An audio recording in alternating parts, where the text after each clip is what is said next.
What's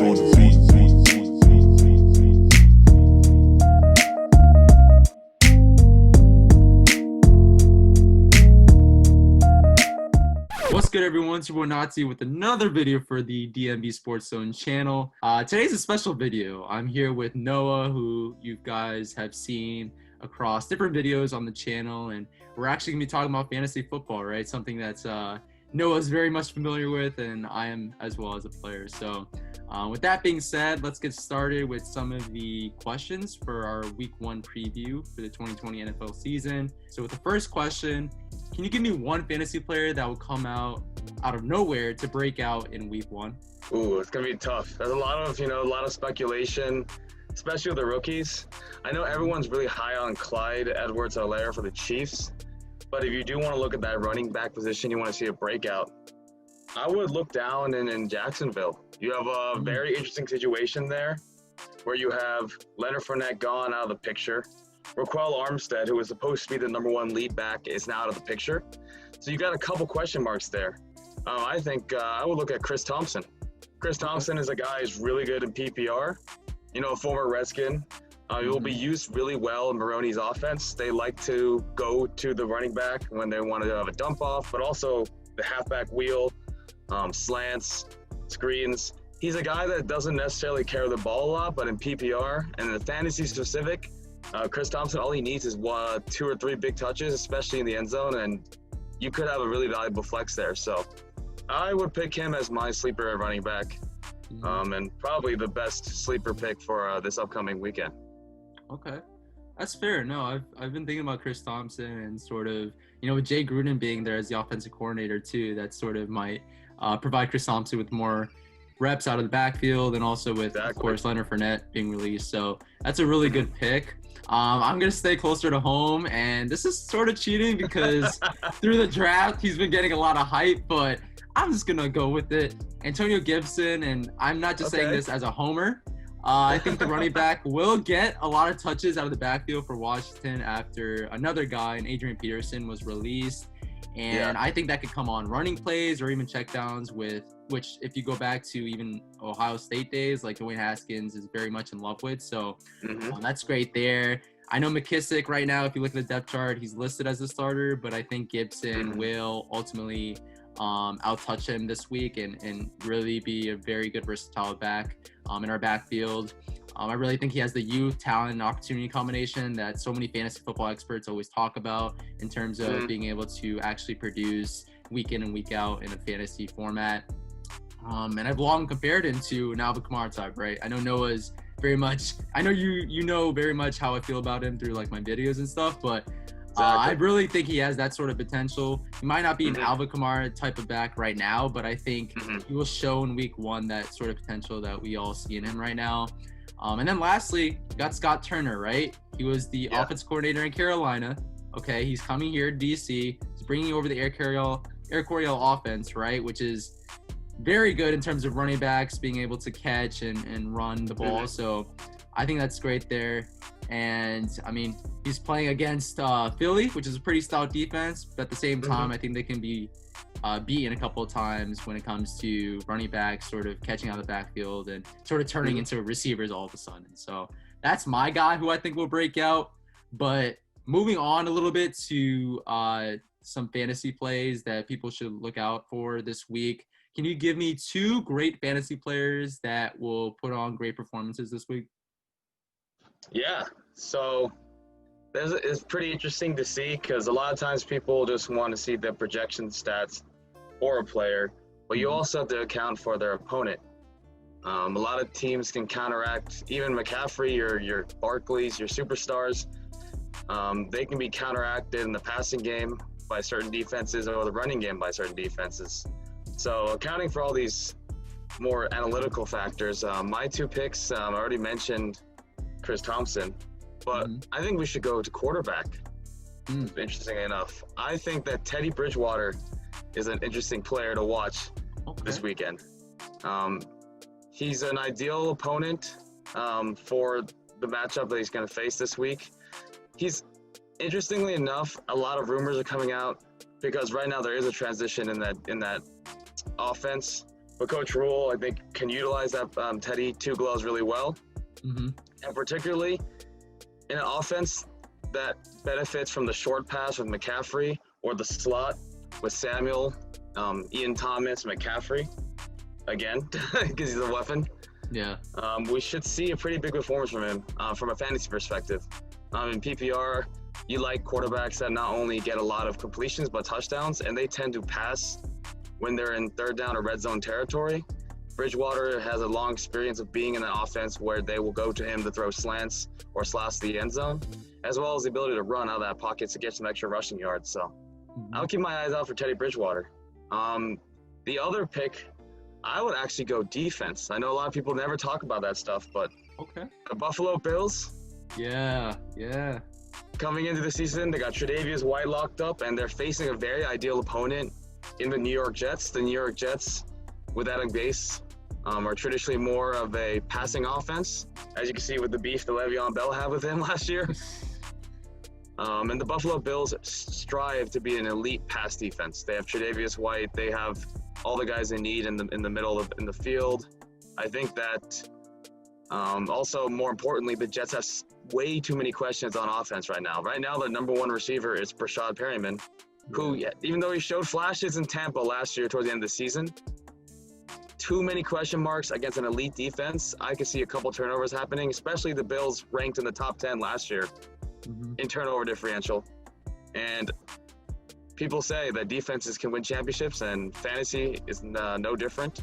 I see the Bills going off and helping some teams win this weekend. For sure.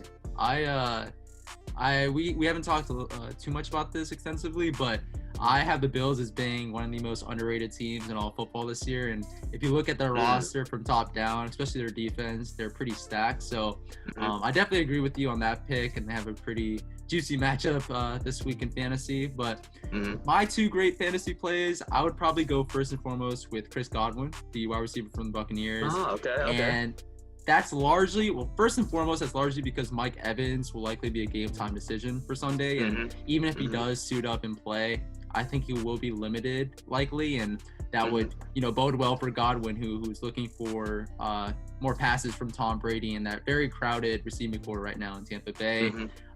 So while I think the Bucs do have a solid tight end group with Gronk and OJ Howard, so on and so forth, Cameron Braid as well, I do think Godwin will get the largest boost in targets this week from a limited Mike Evans, especially because as we've seen in New England, right, with the Patriots, Tom Brady just loves his slot receivers. You can go towards Julian Edelman to see how well he had a connection there, or even all the way back to Wes Welker.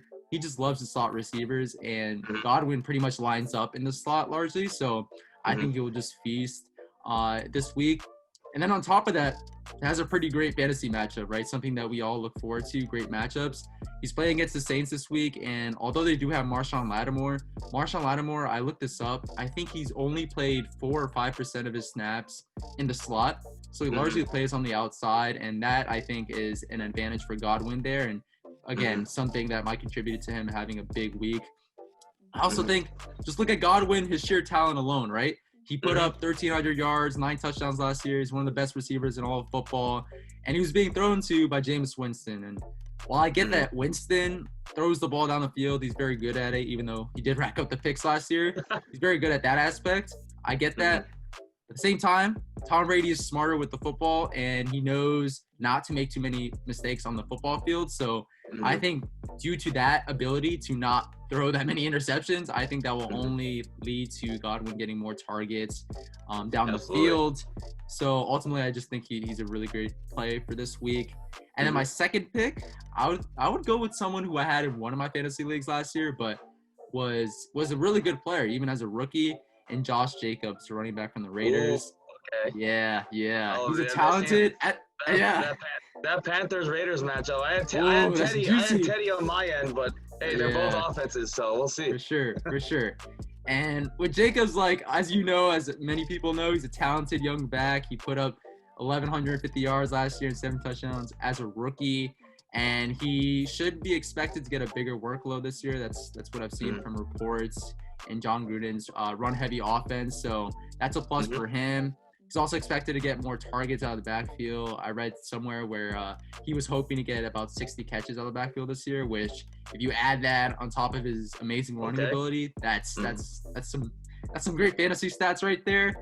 And then as you noted, fantastic fantasy matchup. He's playing against the Panthers, which they did add Derek Thomas in the draft, but they also lost James Bradbury in an already weak secondary. And the Panthers were already weak last year. Don't discount Dante Action Jackson, baby. Okay, that's fair, I guess. But like at the same time, I don't know. They were they gave up the most yards per carry. I looked this up. Most yards per carry, most yards per game, and most touchdowns to opposing running backs last year. So their defense hasn't really improved much since last regular season concluded. So I look for Jacobs putting up some monster stats this week. And I do think on top of, the fantasy matchup being really great, the Raiders don't have Tyrell Williams. They're projected wide receiver 1 going into the offseason. So I think that it just fuels the fire for Jacobs being a great play this week. But outside of the plays, I guess like flipping it a little bit, can you give me 2 disappointing fantasy duds this week? I got quite a few.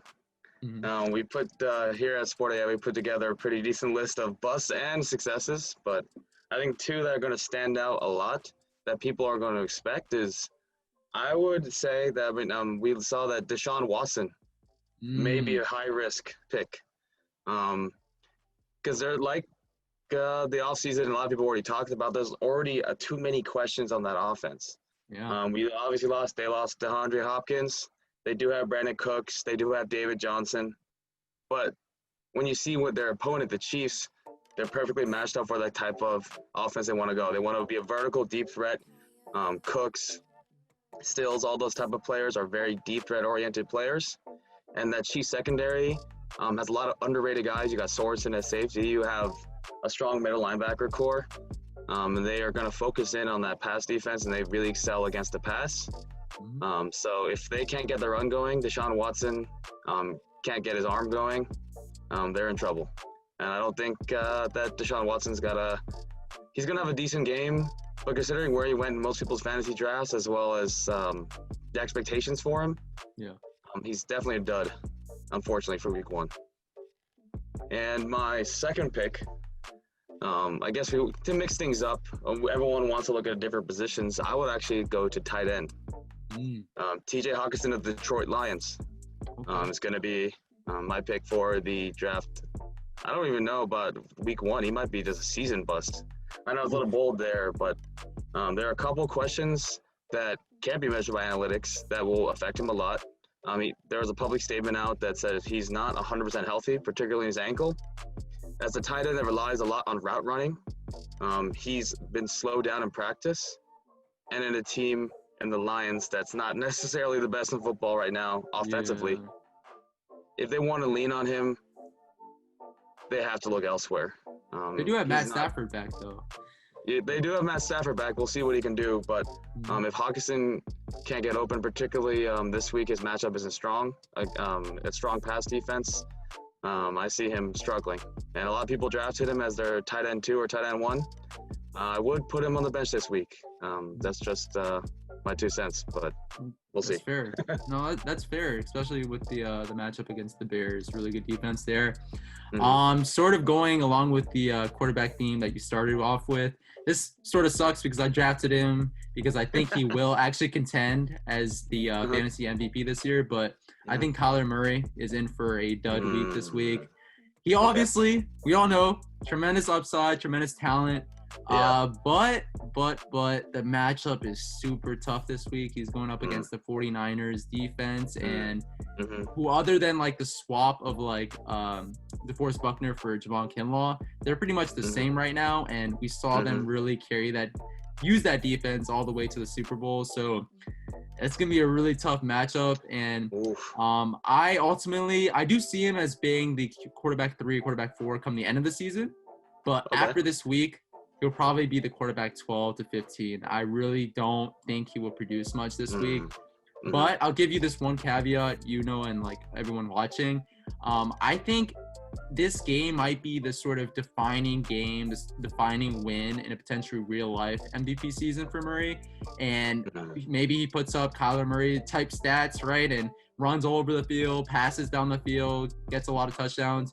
That's a possibility, right? Maybe this is the start of, that MVP season that he's pretty much up for right now, right? Like a lot of people are talking about him as the potential MVP, real life MVP and fantasy MVP. So maybe he produces there, but at the same time, sorry guys, I don't really see it.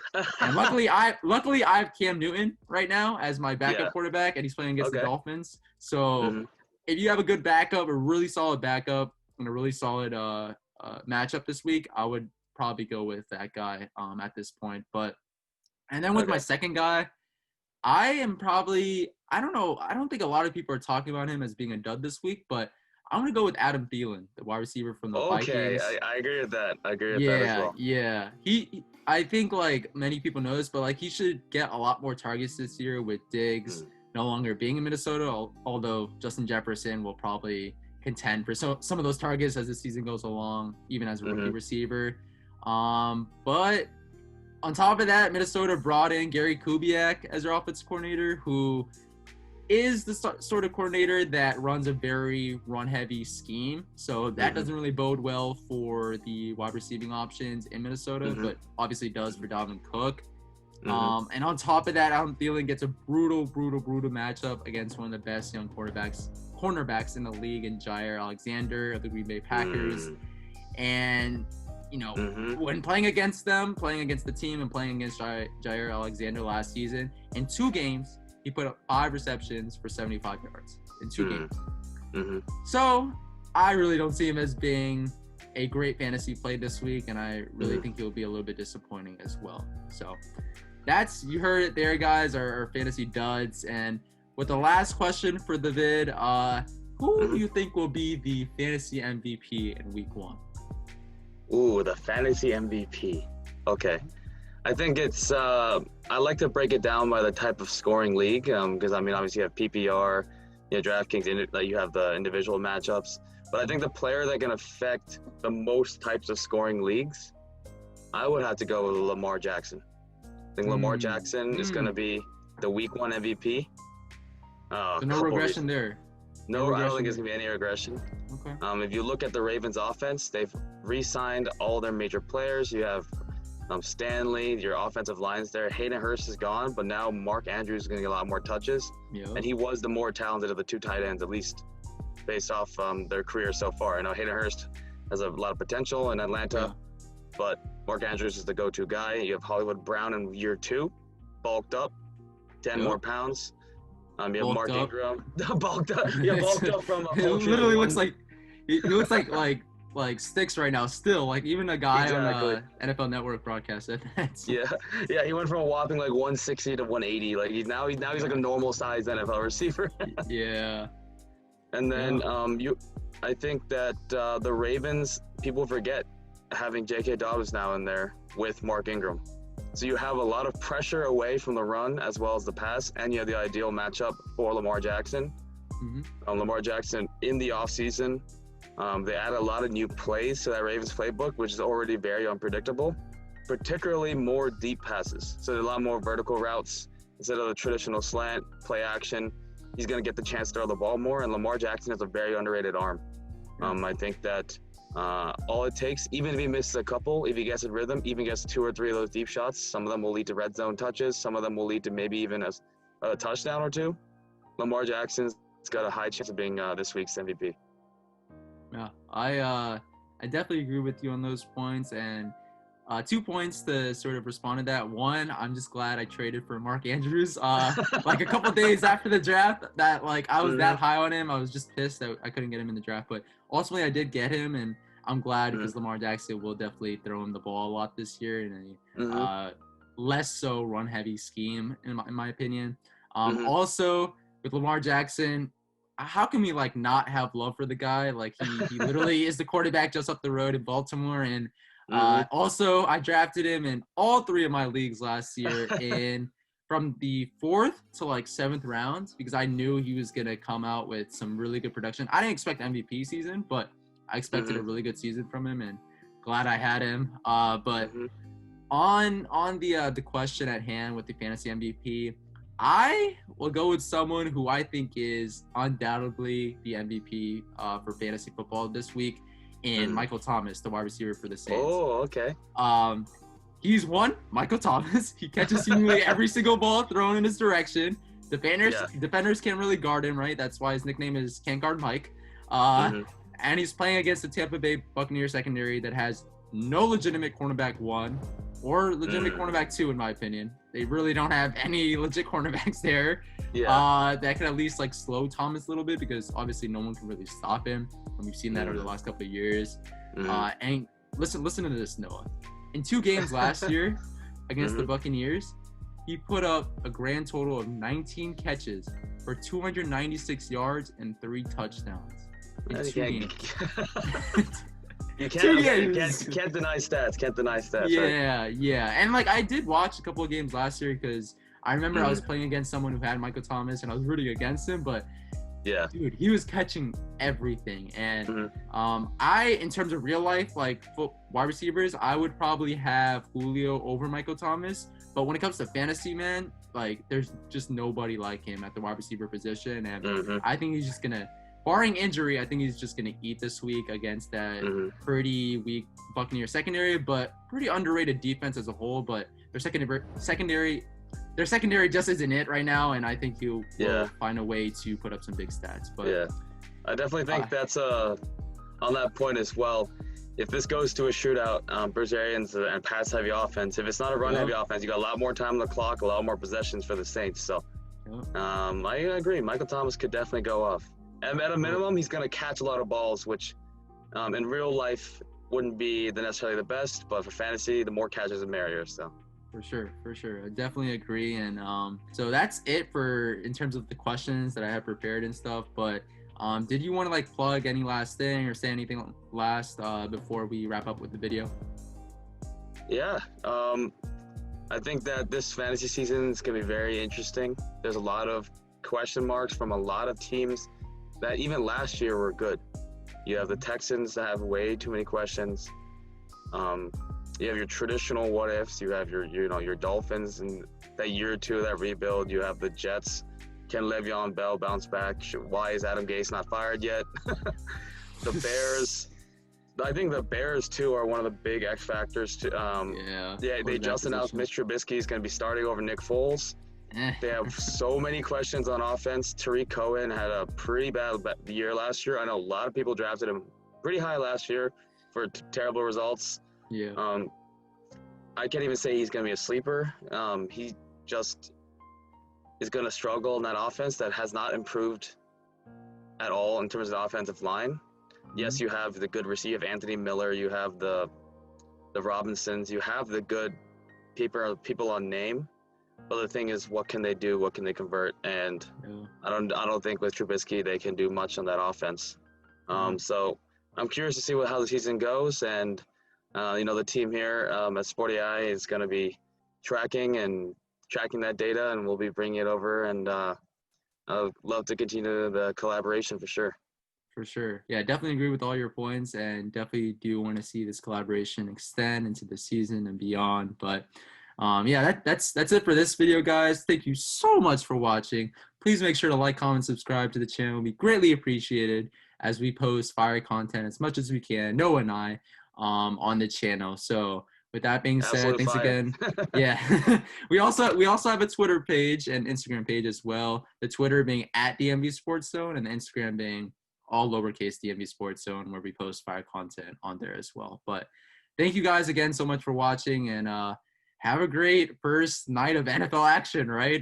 With the Texans and Chiefs. Football's back, yeah. Yes, it is. It is. And I know many of you all on this channel, because it is the MV Sports Zone, will be most looking forward to the Washington versus Philly matchup on Sunday. And we just posted a video basically giving you guys a preview of it, but excited for that as well. Just excited for football, like you said, Noah, being here. Agreed. So that's it, guys. Peace.